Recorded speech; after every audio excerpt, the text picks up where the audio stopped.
নমস্কার বন্ধুরা, আজকে যে রেসিপিটা শেয়ার করছি সেটা কিন্তু পুষ্টিগুণে ভরপুর একটা সুস্বাদু লোভনীয় রেসিপি। এটা কিন্তু বাচ্চাদের টিফিন বক্সেও দিতে পারেন, আবার লাঞ্চ বা ডিনারে চটপট তৈরি করে নিতে পারেন। আমি আগে থেকেই দেখুন একটু বাসমতি চালের ভাত তৈরি করে রেখেছি, আর এখানে একটু সয়াবিনকে ভালো করে একটু গরম জলে ভিজিয়ে রেখে দিয়েছি। প্রথমে একটুখানি আমি 1 মিনিট বয়েল করে নিয়ে তারপরে গরম জলের মধ্যে একটু ভিজিয়ে রেখেছি সয়াবিনটাকে। এদিকে দেখুন একটু জল বসিয়েছি কড়াইতে, জল গরম হয়ে যাওয়ার পরে এর মধ্যে দিয়ে দিচ্ছি পালং শাক। বেশ কিছুটা পালং শাক আমি দিয়ে দিলাম। পালং শাকটাকে একটু ব্লাঞ্চ করে নেব, খুব সেদ্ধ করব না, একটু হালকা করে এটাকে ব্লাঞ্চ করে নেব। মানে এই 1-1.5 মিনিট মতো একটু ফুটানো জলে ফুটিয়ে নিলেই কিন্তু পালং শাক ব্লাঞ্চ করা হয়ে যাবে। দেখুন মিনিট খানেক আমি পালং শাকটাকে ব্লাঞ্চ করে নিয়েছি। এতে কি হয়, পালং শাকের কিন্তু সুন্দর কালারটা থাকবে। এর বেশিক্ষণ ফোটালে কিন্তু পালং শাকটা ফিকে হয়ে যাবে। এবার এটাকে নামিয়ে নেব। দেখুন কড়াইটা গ্যাস থেকে নামিয়ে নিয়ে এবার শাকগুলোকে আমি এইভাবে জল থেকে তুলে নিয়ে একটু ঠান্ডা জলের মধ্যে চুবিয়ে দেব, যাতে কি হবে, পালং শাকের এই সবুজ সতেজ রঙটা খুব সুন্দরভাবে থাকবে।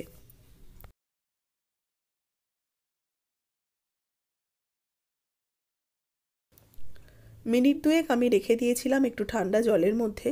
আস্তে আস্তে কিন্তু পালং শাকটা সুন্দরভাবে ঠান্ডাও হয়ে গেছে, আর এই রঙটাও সুন্দর একটা কালার এসছে। এবার পালং শাকের ওপরের দিকে যে শক্ত ডাঁটি অংশটা সেটাকে আমি বাদ দিয়ে দেবো, শুধু পাতাটা নেব। দেখুন প্রত্যেকটা পাতারই আমি শক্ত যে ওপরের দিকের অংশটাকে বাদ দিয়ে দিচ্ছি, শুধু নরম পাতাটা নেব।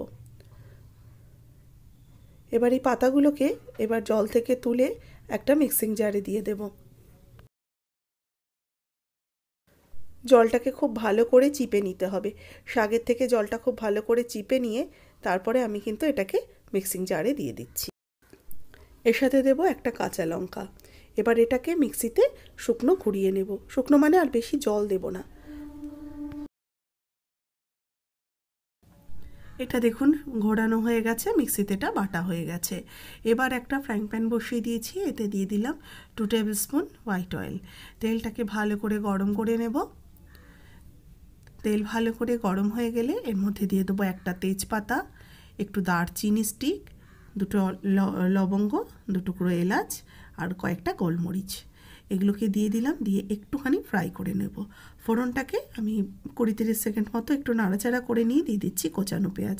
একটা মিডিয়াম সাইজের পেঁয়াজকে কুচিয়ে নিয়েছি, সেটা দিয়ে দিলাম।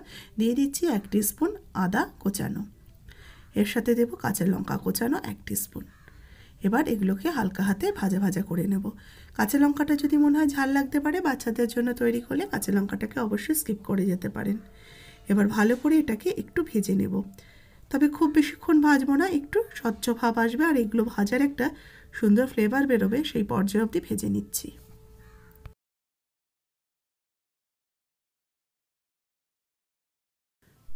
এগুলো ভাজা হয়ে গেলে দিয়ে দেবো সয়াবিন। সয়াবিনটাকে দিয়ে এবার ভালো করে একটু হালকা হাতে নাড়াচাড়া করব। এর সাথে দিয়ে দিলাম 1 মুঠো মটরশুঁটি। সয়াবিন আর মটরশুঁটিকেও একটু ভাজা ভাজা করে নিচ্ছি। এবার এর মধ্যে হলুদ গুঁড়ো 1 টিস্পুন দিয়ে দিলাম। দিয়ে দেবো ধনের গুঁড়ো 1 টিস্পুন, আর দিচ্ছি জিরের গুঁড়ো 1/2 টিস্পুন, আর এর সাথে দিচ্ছি সামান্য শাহি গরম মশলার গুঁড়ো। এটা দেখানোর সময় আমি বুঝতে পারিনি, কোনোভাবে বাদ হয়ে গেছে।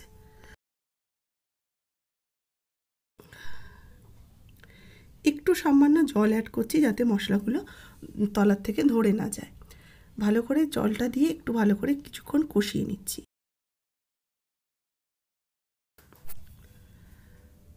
ভালো করে মিনিট 2 কষিয়ে নেওয়ার পর দিয়ে দেবো স্বাদ মতো লবণ।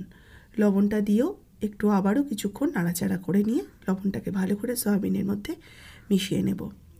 এবার অ্যাড করে দিচ্ছি পালং শাক বাটাটা। পালং শাক বাটাটা দিয়েও সয়াবিনের সাথে ভালো করে কিছুক্ষণ কষিয়ে নেব। ভালো করে কষাতে হবে যতক্ষণ না পালং শাকের একটুখানি কাঁচা একটা গন্ধ বেরোয়, সেই গন্ধটা যতক্ষণ না চলে যাচ্ছে কিছুক্ষণ সময় ধরে পালং শাক আর সয়াবিনকে মশলার সাথে কষিয়ে নেবেন।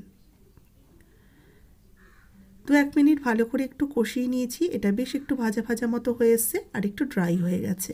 এবার এর মধ্যে দিয়ে দিচ্ছি আমার তৈরি করে রাখা বাসমতি চালের ভাতটা।